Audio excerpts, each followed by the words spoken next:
তো এমন একটা পরিবেশ পরিস্থিতিতে আমরা শিকার যে আমরা যতটা না ভাবি নিজের সংসারকে নিয়ে, নিজের পরিবারকে নিয়ে, নিজের স্ত্রী পরিজন সন্তান সন্ততিকে নিয়ে, ততটা আমরা ইসলামকে নিয়ে ভাবি না, ভাবার সুযোগ রাখি না, সুযোগ দেই না, প্রয়োজন বোধ মনে করি না।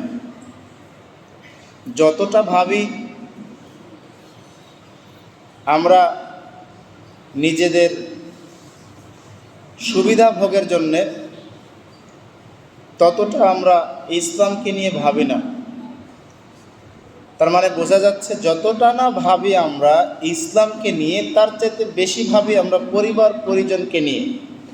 যতটা না ভাবি আমরা ইসলামের অগ্রগতি নিয়ে, তার চেয়ে বেশি ভাবি আমাদের হালাল হারাম উপার্জন নিয়ে, কিভাবে আমার সংসার ভালো চলবে। তাই আজকে সমাজের এই অবস্থা, বাধা বিপত্তি, একজন আরেকজনের কাছে যে দ্বন্দ্ব ফাসাদ, হানাহানি, মারামারি, এটা নিয়ে ব্যতিব্যস্ত। আমরা ইসলামকে নিয়ে একটু ভাবার সুযোগ পাই না কেন? আমরা কোথায় যাব, কি করব, আমাদের শেষ অবস্থানটা কোথায়, আমরা এটা নিয়ে কোনো দিনও ভাবি না।